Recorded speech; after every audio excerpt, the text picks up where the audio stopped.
Bonsoir, nous vous parlons depuis déjà quelques semaines ici même de l'impact de cette crise sanitaire mondiale Covid-19 sur l'économie de manière générale. Eh bien le tourisme, vous imaginez bien, est sans doute l'un des secteurs qui en a le plus souffert et qui continue d'ailleurs. Du jour au lendemain, plus de réservations d'hôtels, plus de restaurants, plus de voyages. Les sites touristiques désertés et des milliers d'emplois menacés. Même si l'activité reprend, il faut le dire, lentement, pour certaines destinations par rapport à d'autres, reste que l'indice de confiance établi par l'OMT, l'Organisation mondiale du tourisme, affiche des niveaux des plus bas historiques.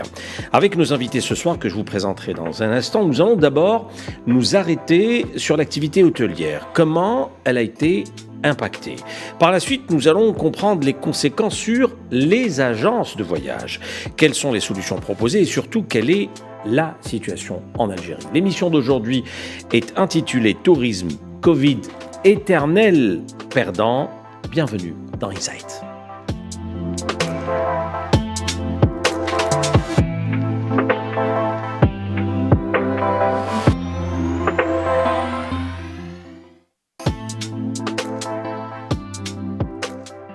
Nous avons le plaisir de recevoir ce soir Khaireddine Aqbi, conseiller à la Fédération nationale des hôteliers. Bonsoir.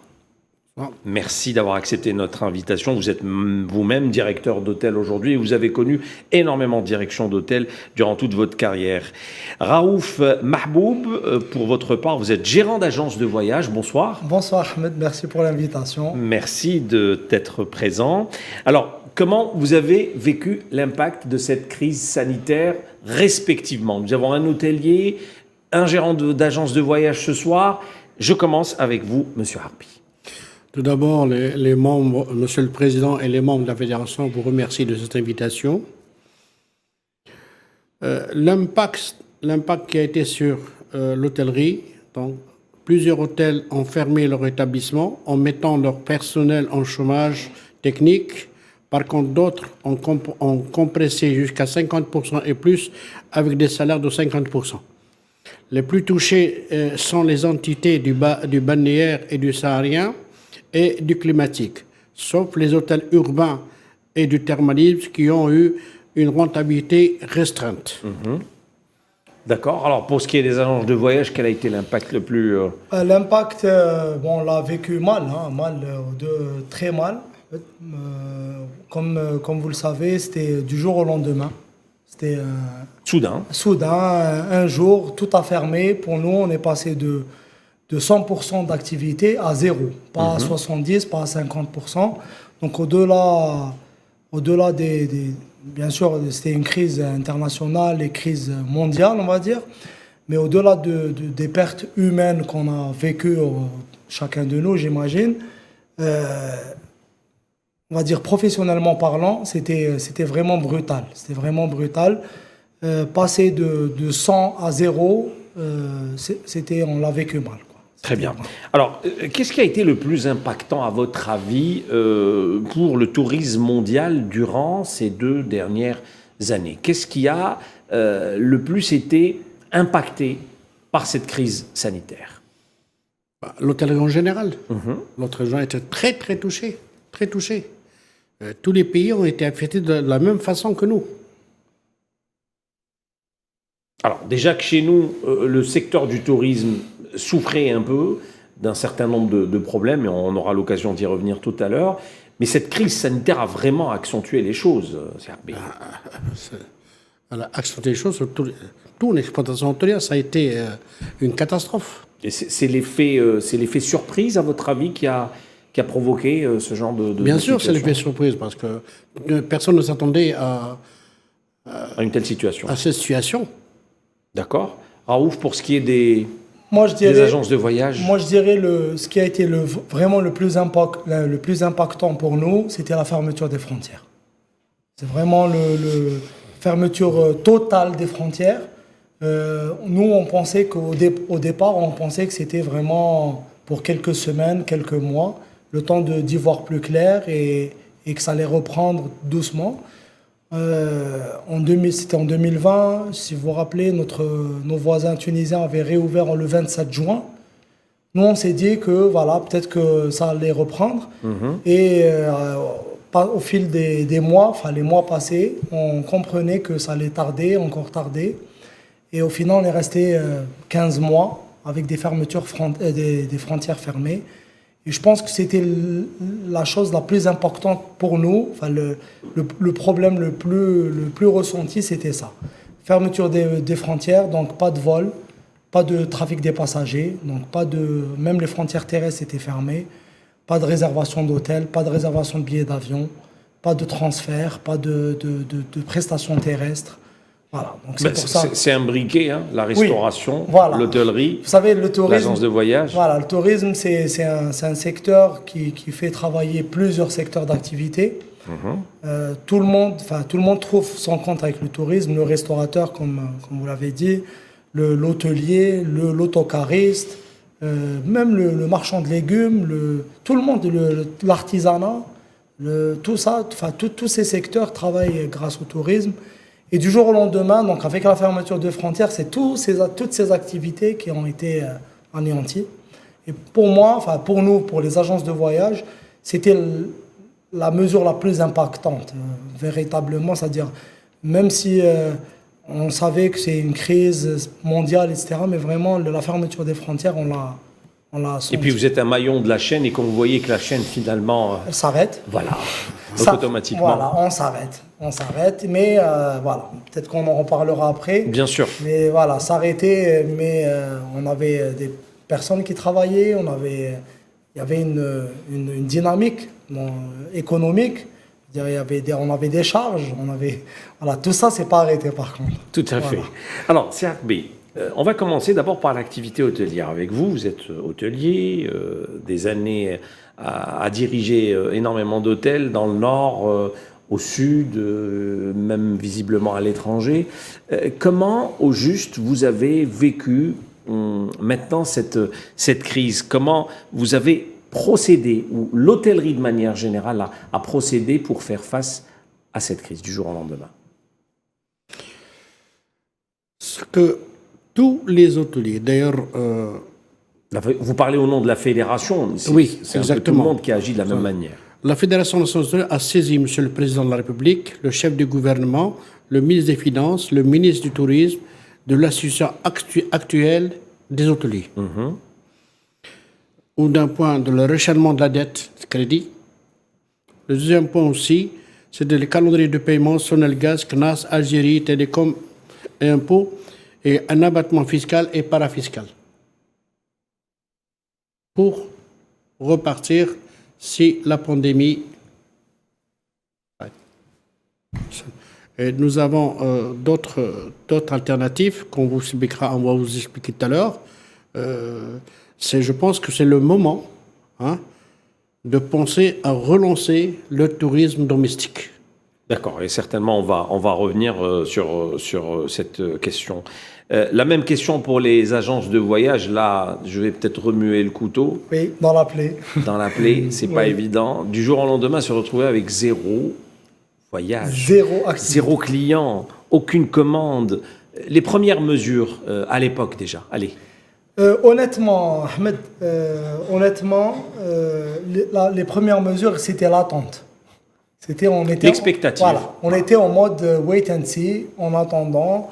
On ne savait pas. On est resté la deuxième quinzaine du mois de mars 2020, mois d'avril, à attendre. Bon, c'était le gros confinement, les couvre-feux à 13h, 15h. Enfin, c'était vraiment... Donc, on attendait et on ne pensait pas. Honnêtement, nous, agents de voyage, on ne pensait pas que ça allait rester 15 mois de fermeture des frontières. Et encore, on ne peut pas parler aujourd'hui d'ouverture, on en reparlera peut-être. Tout le monde disait, le mois prochain, ça va. C'est ça, c'est dans un mois, dans 2 mois, etc. Donc la première mesure, c'était l'attente.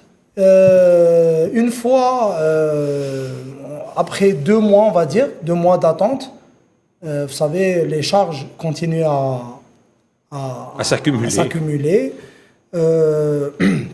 On a commencé à réfléchir à sauver les meubles. Sauver des meubles, c'est-à-dire penser à la pérennité de l'entreprise, penser à la vie de l'entreprise. Parce que si l'entreprise part, il n'y a pas que les salariés qui partent, c'est-à-dire il y a c'est tout l'environnement économique qui part avec. Donc du coup, on a commencé à réduire les salaires. On a commencé à réduire les salaires et ce n'était pas une partie de plaisir.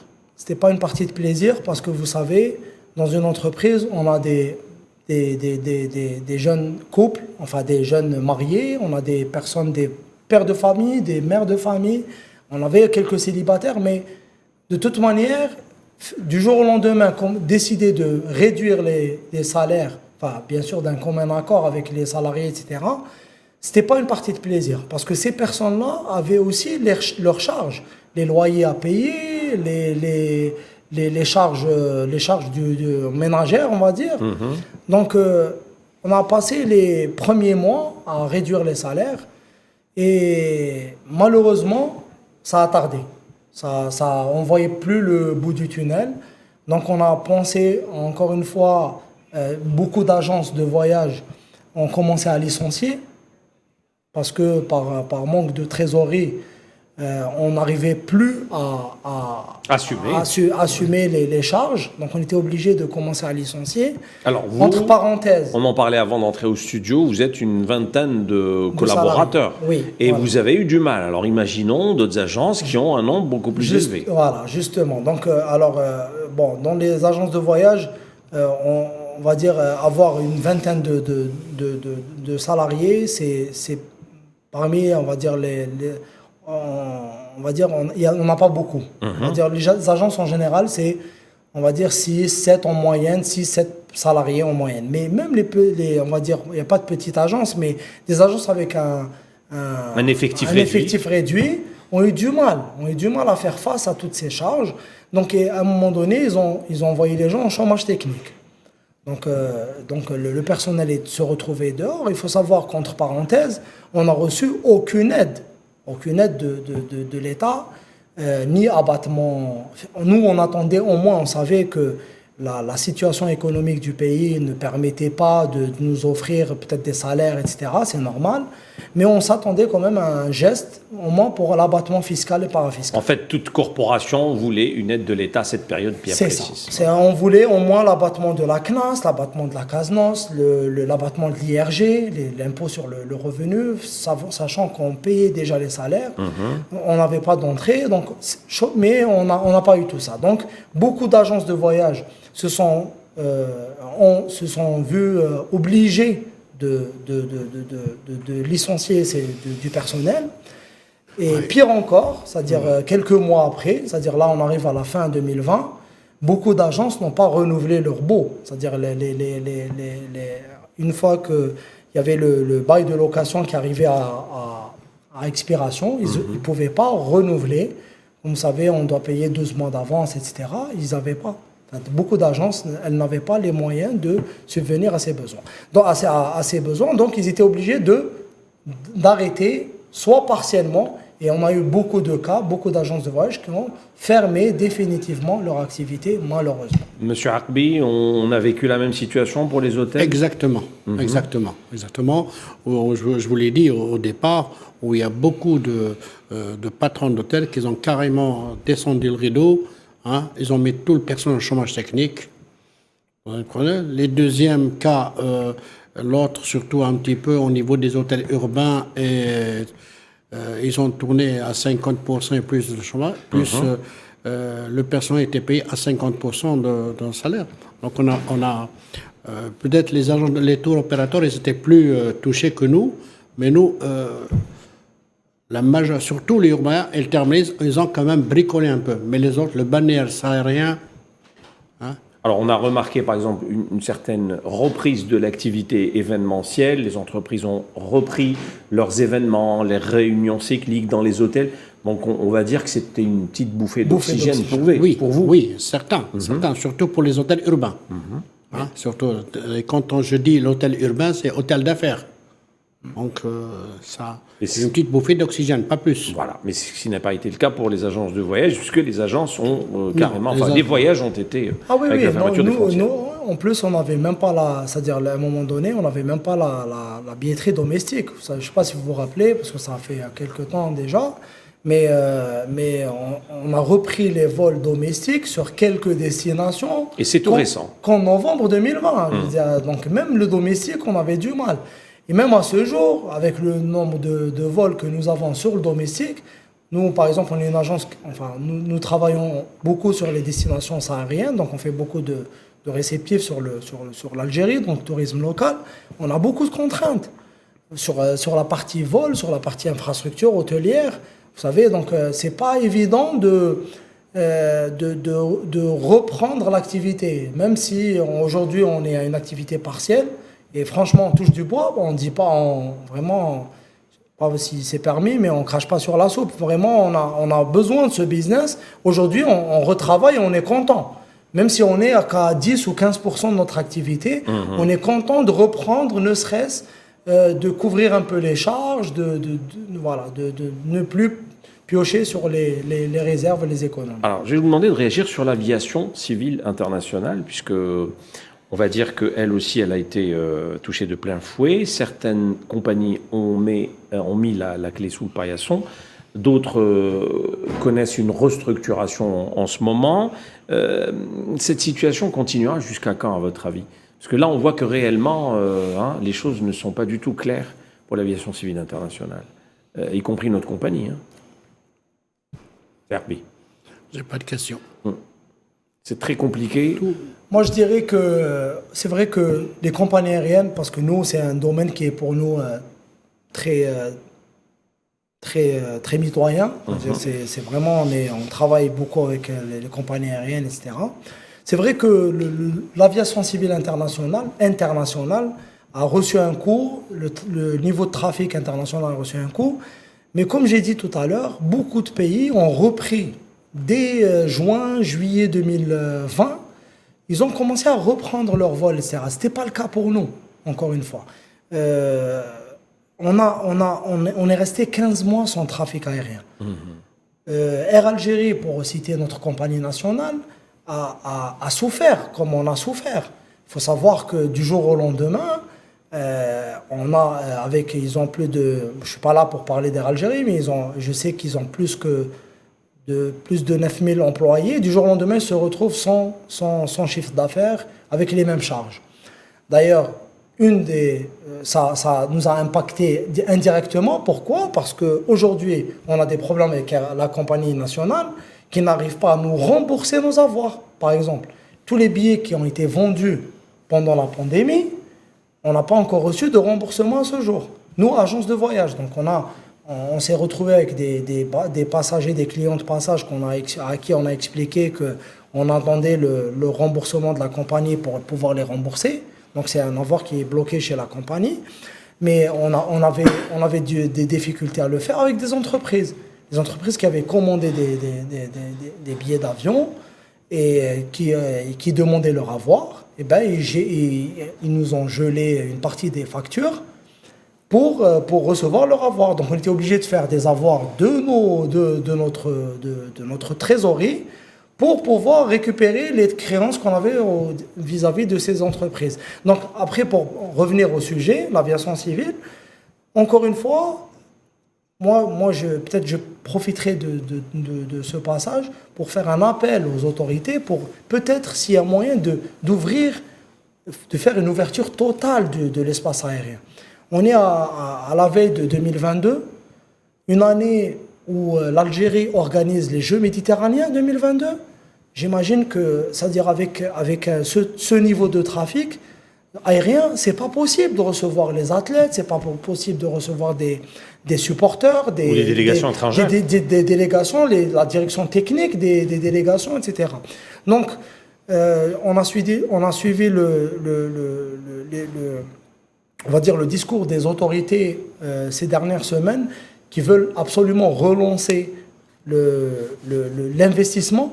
On parle de nouvelles compagnies, éventuellement. Mais surtout l'investissement en général, on ne peut pas relancer l'investissement, on ne peut pas faire appel à des investisseurs si on n'a pas de trafic aérien. C'est le b.a.-ba de l'échange commercial, je veux dire. Exactement. C'est vraiment le minimum. On ne peut pas travailler avec un seul vol par jour sur les campagnes, sur les capitales européennes, par exemple Paris ou Madrid. Madrid, on n'a pas, même pas, enfin, on a un vol avec Iberia, mais Air Algérie, on opère sur 2 ou 3 villes comme ça.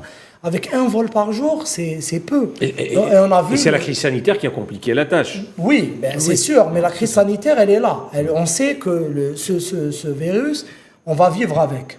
Il faudra apprendre à vivre avec. Je ne suis pas médecin, je ne suis pas personnel médical, mais je sais qu'il y a une commission sanitaire qui s'occupe de ça. Et on a compris qu'on a fermé 15 mois, mais au final, on n'a pas réglé notre problème avec le virus.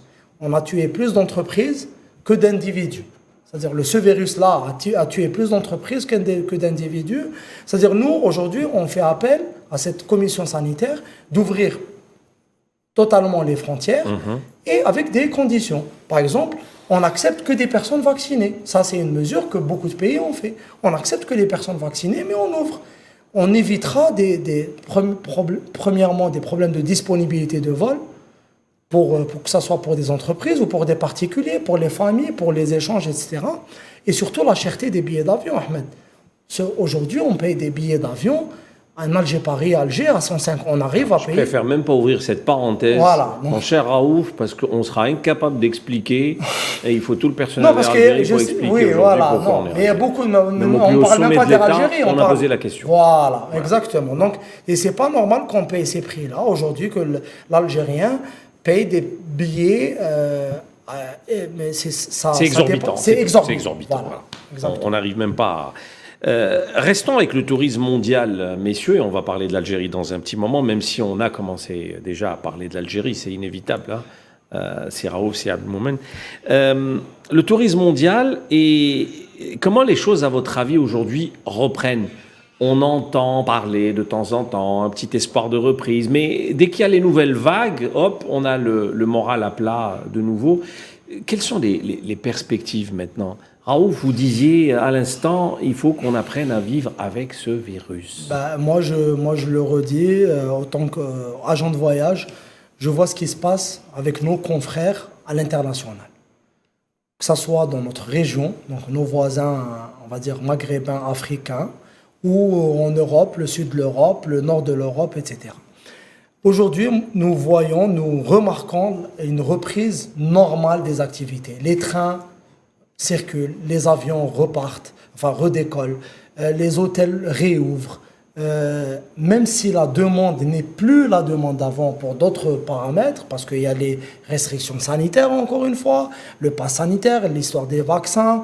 Il y a la peur du voyageur aussi. Il faut prendre le paramètre psychologique. Il y a beaucoup de voyageurs qui ne veulent plus bouger parce qu'ils ont peur de se retrouver bloqués quelque part. Donc, c'est la hantise. Voilà, de voyager, de ne pas pouvoir regagner chez soi. Parce qu'on a vu pendant longtemps, même chez nous, des Algériens bloqués dans les 4 coins du monde. On l'a vu.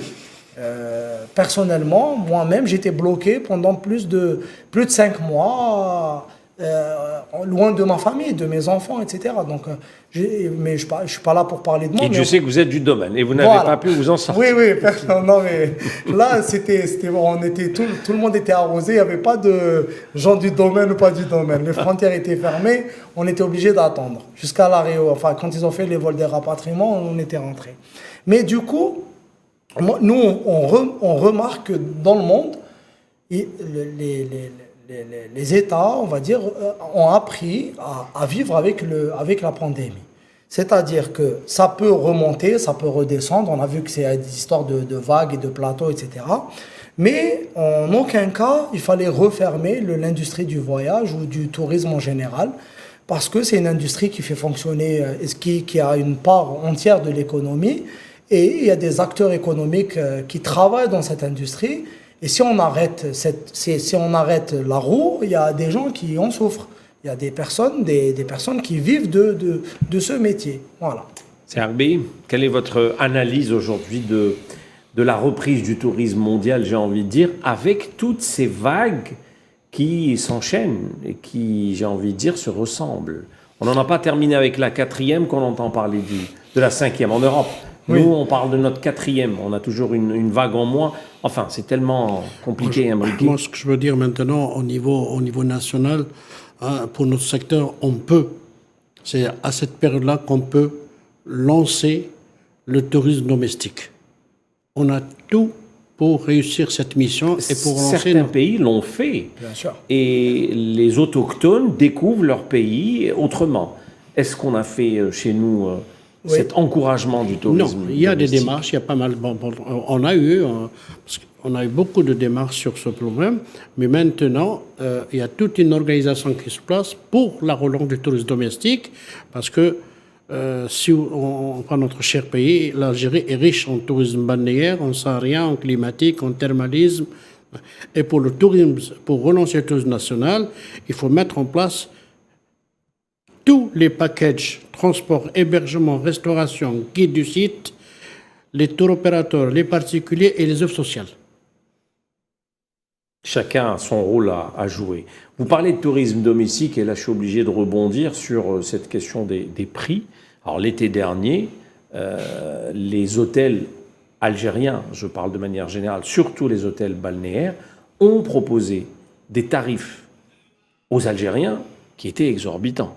Et ça, c'était le constat unanime. Oui. Alors quand on commençait à faire la comparaison, se dire une semaine passée dans une station balnéaire algérienne était de loin plus cher que une semaine passée dans une station balnéaire espagnole ou dans un autre pays européen. Et ça, à un moment donné, c'était inadmissible, parce que les gens qui avaient l'habitude de sortir comparaient ces tarifs.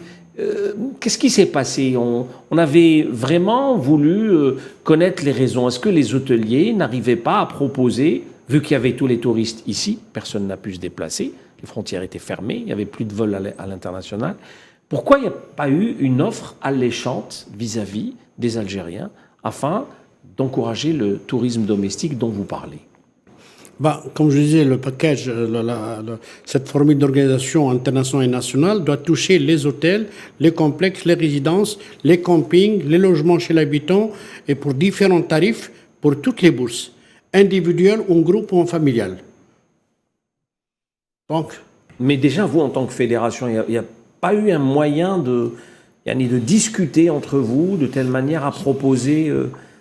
comment ça se passe? Est-ce que chaque hôtel fixe ses tarifs? Est-ce que vous entendez à ce que les tarifs soient chaque accessibles? établissement hôtelier fixe ses hôtels. Il est libre. D'accord.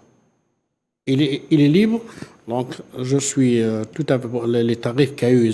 C'est certes, les hôteliers ont dit se rattraper un petit peu, mais ce n'est pas de cette manière. Donc déjà, vous, en tant que fédération, vous êtes contre cette façon de voir les choses. Exactement. C'est pour ça que je dis, c'est le moment pour la relance de ce secteur, surtout hôtelier. La formule package commence et la formule package maintenant touche à toutes les bourses.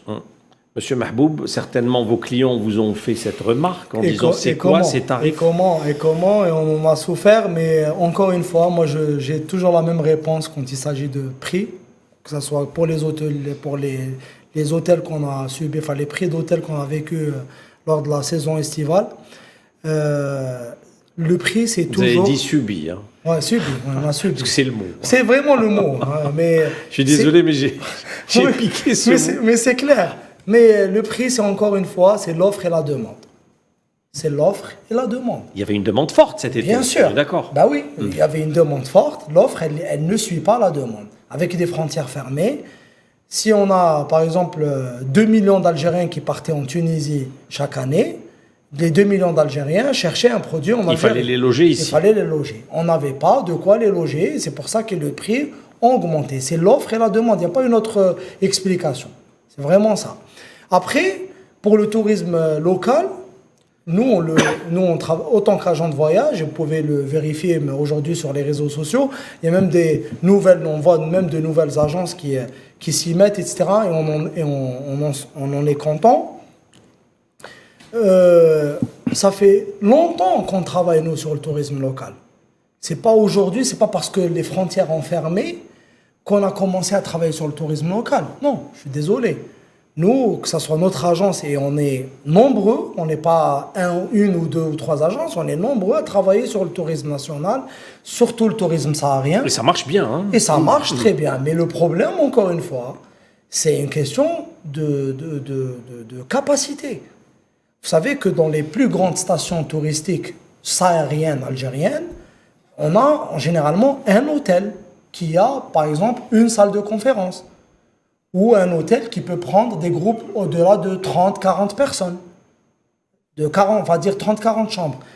Si je peux citer les destinations, mais on travaille, nous, sur Gardaïa, sur Territ, sur Bni Abbas, sur Timimoun, sur Janet, sur Tamanrasset, sur Biskra, sur Boussaada. Ces destinations que je suis en train de citer, vous pouvez les vérifier, mais il y a peu de grands hôtels. Je ne parle pas des maisons d'hôtes et des petits hôtels qui prennent des petites familles, des petits couples, etc. Mais pour les groupes d'agences de voyage, c'est-à-dire nous, en tant que tour opérateur, on a besoin de grandes capacités. Donc on est limité. Il n'y a pas que la limitation sur l'infrastructure hôtelière, il y a la limitation des vols, Ahmed. Aujourd'hui, on est limité par des vols. Sur des destinations comme Timimoun, on a 4 vols par semaine, ou 5 vols par semaine. Sur Béchar, on a 4 vols par semaine. Et pour trouver des places d'avion, je vous défie d'ailleurs de trouver à partir du 15 décembre dernier, une place d'avion sur Béchar, sur Timimoun, sur Tamanrasset, sur Janet, Sur Alouette. sur Aloued.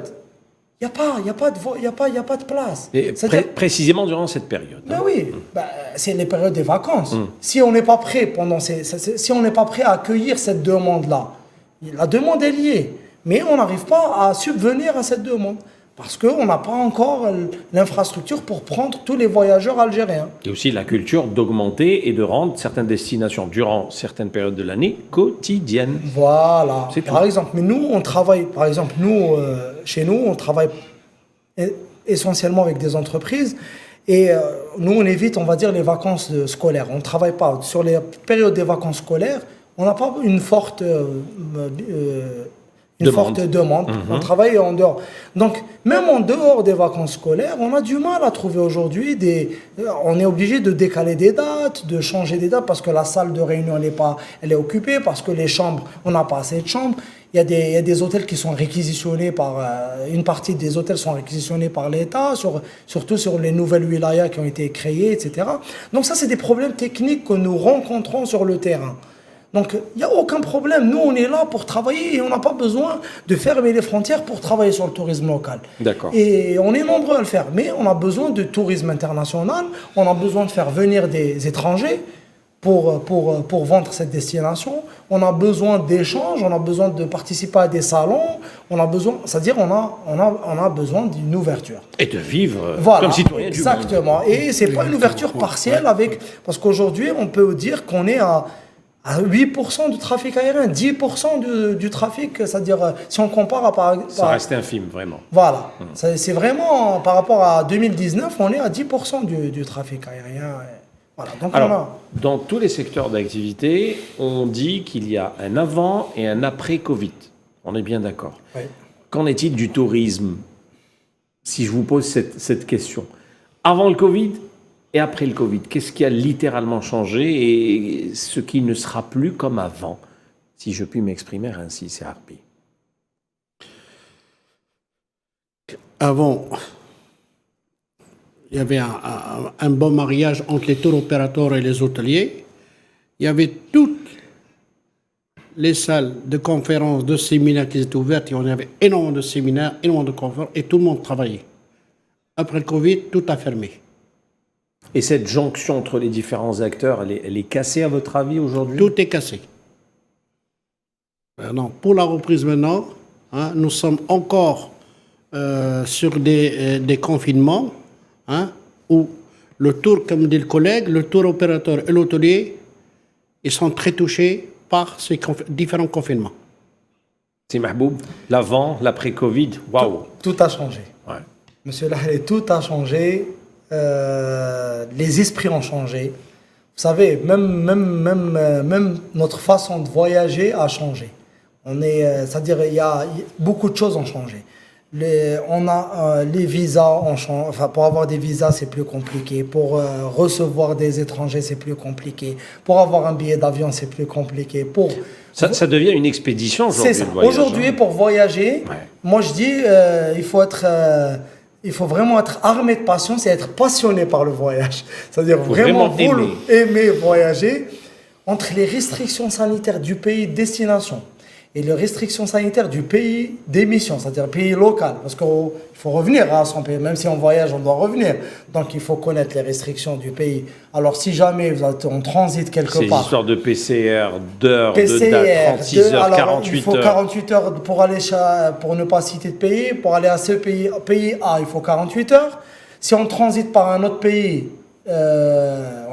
c'est-à-dire si on n'a pas de vol direct pour ce pays, il faut transiter par un autre pays. Il faut connaître les conditions, sinon on est interdit de. Et ça risque de changer en cours de vol. Alors justement, voilà.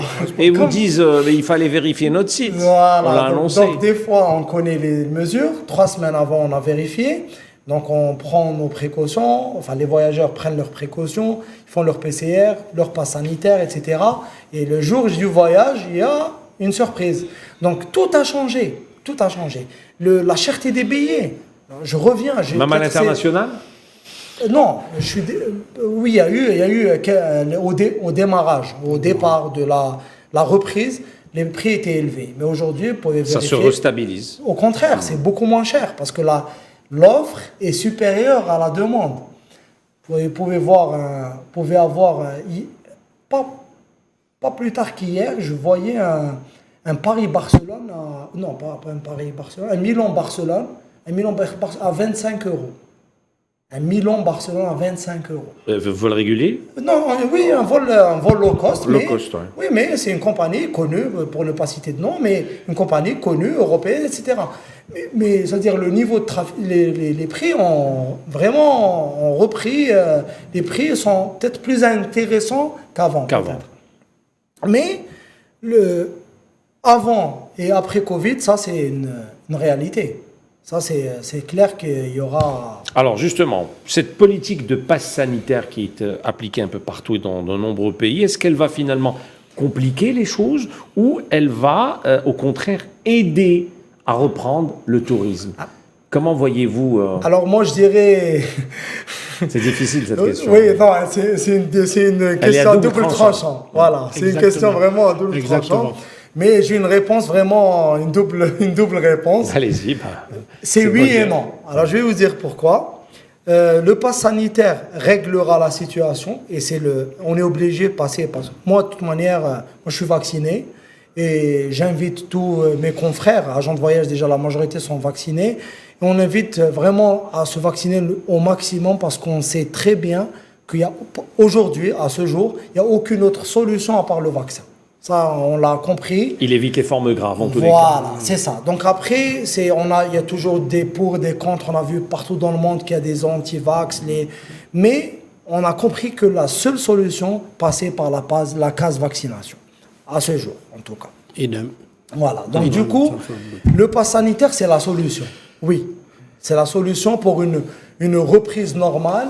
D'ailleurs, on salue la décision de notre gouvernement, enfin des autorités qui ont dit que dorénavant, pour sortir et rentrer en Algérie, il fallait un pass sanitaire. Voilà, ça c'est logique, c'est très logique. Mais de l'autre côté, il faut ouvrir. Ouvrez-nous ces frontières et imposer le pass sanitaire. Ça, c'est une très bonne mesure qu'on salue d'ailleurs. Donc du coup, oui, pour revenir à la question, oui, c'est la solution. Et non, ce n'est pas la solution dans des cas parce qu'on a compris, on a vu et on a remarqué que cette histoire de pass sanitaire commençait à prendre des formes de lobbying, des formes de « je reconnais ce vaccin, je ne reconnais pas ce vaccin ». Voilà, donc on a un peu ce problème. On voit que, par exemple, en Algérie, la majorité des vaccins qui ont été administrés, en tout cas pour la population, c'était Sinovac et Sinopharm. Qui ne sont pas reconnus par certains pays européens. Beaucoup de pays européens. Et du coup, vous avez des Algériens qui refusent ce vaccin parce qu'ils pensent déjà au voyage. Voilà, ben oui, c'est normal. C'est-à-dire, moi, je me vaccine. C'est pour moi d'ailleurs. C'est pour moi d'abord. Mais après, voilà, j'ai un pass sanitaire. On ne comprend pas pourquoi des vaccins qui sont reconnus par l'OMS, qui sont reconnus par l'Organisation mondiale de la santé, qui sont aujourd'hui, ils font face à des blocages de quelques pays européens ou américains, on va dire un peu des pays, on va dire plusieurs pays, font blocage à ces passes sanitaires. Donc, oui, la solution est dans le pass sanitaire, mais oui, pour un pass sanitaire global. C'est-à-dire que ce soit Sinovac ou Sinopharm ou Pfizer ou AstraZeneca ou Johnson ou Sputnik, c'est pareil. La personne est vaccinée, elle a un pass sanitaire, elle voyage tranquillement et librement. Voilà. Je pense que là, je ne sais pas ce que j'en pensais, c'est Arbi, il faudrait un peu de temps pour que tous les États, pour que l'OMS puisse organiser un peu tout ça. Oui, mais l'OMS a déjà fait une déclaration il y a plus de 2 mois. Je laisse c'est sûr, ça. Il faut un peu de temps pour que les choses s'organisent. Bien sûr, que je s'organise. Alors, la destination du Sud, messieurs, là en ce moment c'est full. J'ai envie de dire tant mieux, hein, ça nous a donné de l'espoir. Quelqu'un me disait la dernière fois, c'est quasiment impossible d'avoir une destination aujourd'hui vers les grandes villes du Sud. C'est bien ça pour nous. C'est très bien. C'est très bien pour les voyagistes, pour les hôteliers, pour les autocaristes. On s'y attendait pas, hein, honnêtement. Hein. On parle de plusieurs vagues, 5e en Europe, 4e ici, mais là, ça reprend. Nous, on le savait. Nous, on le savait. Dès l'année dernière, déjà, on avait une forte demande. Il y avait des destinations qui étaient fermées. D'ailleurs, je ne sais pas si vous vous rappelez, mais des destinations qui ont été fermées, destinations touristiques sahariennes qui ont été fermées par les autorités, où beaucoup de nos confrères ont souffert, d'ailleurs, parce que c'était une annulation vraiment dernière minute. C'était le 26 décembre. C'est vraiment juste avant les fêtes de fin d'année, etc. Et on sait très bien que c'est une période où il y a beaucoup de demandes. Donc la demande, elle a toujours été là, Monsieur El Hari. La demande, vraiment, elle a toujours été là. Et les destinations du Sud, je ne sais pas si on a les statistiques qui parlent de ça, mais si on reprend les 15 dernières années, à partir du 20 décembre, vous n'arrivez pas à trouver une chambre d'hôtel entre le 20 et le 5 janvier, le 20 décembre et le 5 janvier. Hein. Ça, sur toutes les destinations sahariennes. Et même les destinations où les voyages se font en bivouac, comme à Janet et à Taman Rasset, etc. C'est-à-dire qu'on n'a pas besoin d'une infrastructure. D'une nuitée d'hôtel et tout. Voilà, on n'a pas d'avion, on n'a pas de vol, on n'arrive pas à trouver des places d'avion. Voilà, donc soit on a un problème d'avion, soit on a un problème d'infrastructure, d'hôtel, donc de chambres et de lits, etc. Donc cette période, oui, on est content, mais on aimerait avoir plus. C'est normal, on aimerait satisfaire cette demande locale et faire découvrir notre super beau pays à nos locaux.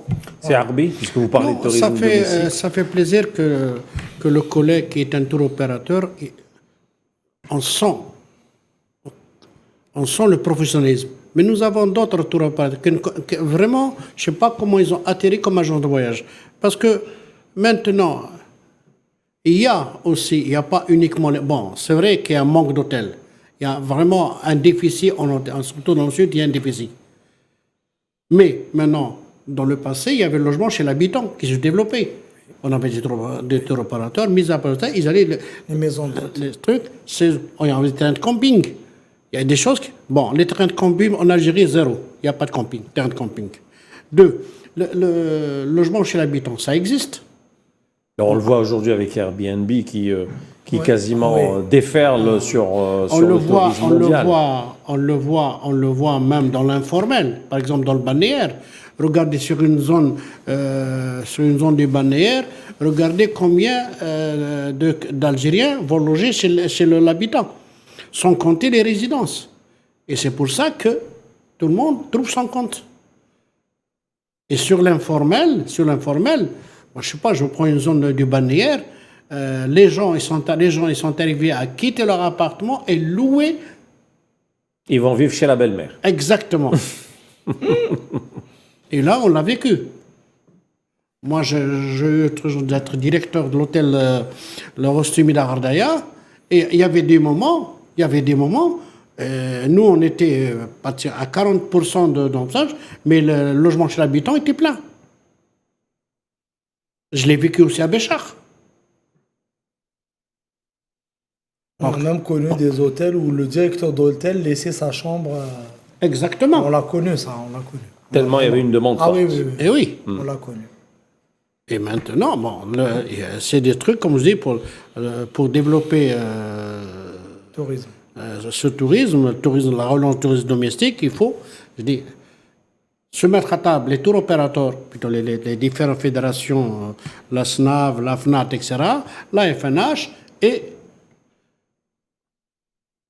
préparer tout un programme. Alors, un programme. Les solutions de sortie de crise, j'ai envie de dire, parce qu'il reste quelques minutes, on va essayer de parler un peu du tourisme algérien. Qu'est-ce que, aujourd'hui, professionnel que vous êtes, proposez à ce que notre tourisme, enfin, renaisse de ses cendres? Parce que durant les années 70, on était un modèle. J'ai plus envie de parler de passé, mais malheureusement, on était un modèle qui avait donné de bons résultats. Et aujourd'hui, c'est plus le cas. Aujourd'hui, alhamdoulilah, les tours opérateurs maintenant, ils sont obligés de se rabattre sur le tourisme domestique. Hein, et une agence de voyage bien organisée doit consulter l'hôtelier, préparer leur package et avoir au moins un guide du voyage, très important. Et ce guide du voyage va lui-même pour les visites, etc. Donc c'est une chose. Le chef d'agence aussi, avant de préparer son package, se mettre en contact avec l'hôtelier et préparer tous les séjours avec des dates. Et pas la veille, on dit non, ça on est complet, non. Il y a des conventions qui sont signées, organisées, structurées. Et je dis, pour réussir ce programme de la relance du tourisme domestique, il faut mettre des professionnels à la tête des entreprises étatiques et privées. Parce que quand on met un professionnel à la tête d'un hôtel, la première des missions, c'est de gérer un hôtel selon les normes et former son personnel. Et former son personnel, apprendre à l'Algérien à dire bonjour, bonsoir, marhaba, etc., etc., etc. Et c'est comme ça qu'on relance son tourisme. D'accord. Et puis, il ne faut pas gérer un hôtel pendant 20 ans ou 30 ans aussi. Merci. On connaît certains Vous avez tout compris. établissements publics qui deviennent carrément propriété privée. Et ça doit à un moment donné... Vous connaissez le problème. Et là, et en plus, il nous manque les infrastructures hôtelières. Surtout dans le sud, il en manque beaucoup.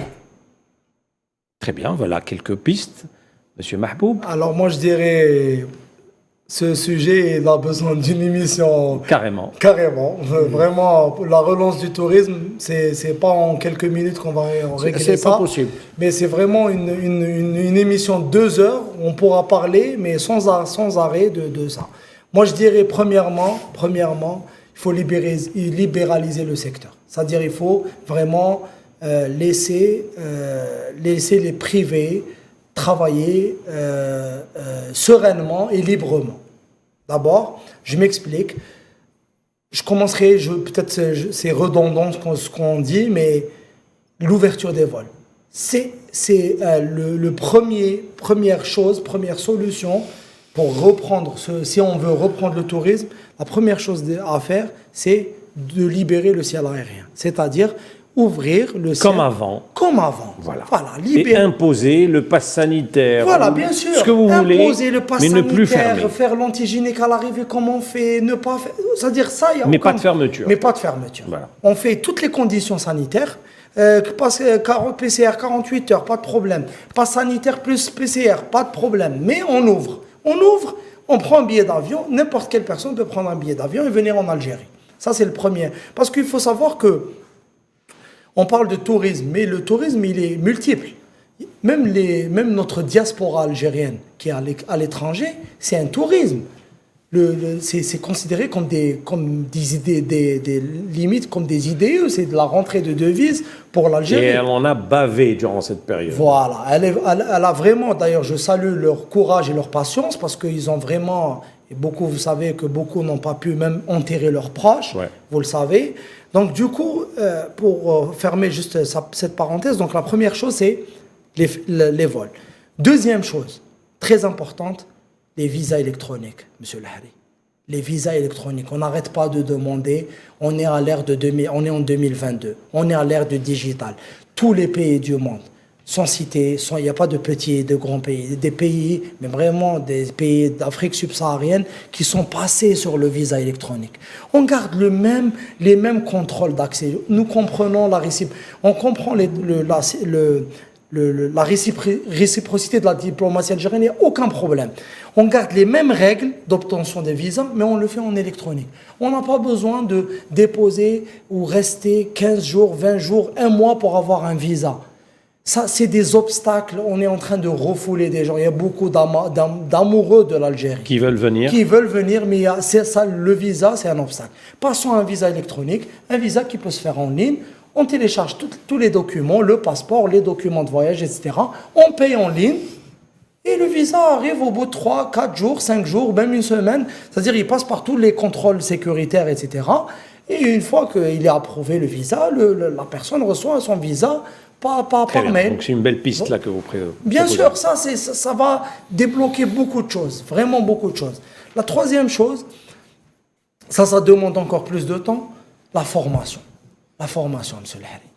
La formation, on était content de voir l'ouverture de l'ECHRA, de l'école supérieure d'hôtellerie. Voilà, de Mbenian, mais en Oran, il y a l'ECHRA à Oran pour le middle management, pour vraiment on va dire les front office, etc. Mais on aimerait ouvrir plus d'écoles que ça. Si je me permets, sur ces écoles de l'ECHRA, ce n'est pas fait pour les pauvres. Oui. Le cursus de formation... Il coûte très cher. Il coûte très cher. Même l'ECHRA, pour la formation des BTS, ce n'est pas fait pour... Oui, c'est pas fait pour tout le monde. Ce n'est fait que pour les richards. C'est vrai. C'est vrai que c'est ce problème. C'est-à-dire, on souffrait avant, on avait l'ORACI, l'école de l'ORACI, donc le NST, l'école nationale de tourisme. On avait Boussaada et Tizi Ouzou qui formaient, mais c'est peu. C'est des écoles qui forment maximum 100 personnes par an. Ça reste relativement... C'est vraiment relatif, voilà. Donc on a besoin, de formation, de guides, etc. Mais ça, avec ce qu'on a, on peut déjà commencer. Avec l'ouverture des vols, les visas électroniques, on a aujourd'hui un parc hôtelier qui nous permet, que ce soit privé ou public, qui nous permet de recevoir du monde. Parfait. Voilà. Merci pour toutes ces propositions. Merci à vous, Raouf Mahboub, gérant d'une agence de voyage, et Kherdin Akbi, conseiller de la Fédération nationale des hôteliers. Merci à vous, messieurs, d'avoir été avec nous durant cette heure. Continuez à suivre nos programmes sur Al 24 News. À très vite. Merci pour votre fidélité. Bonsoir.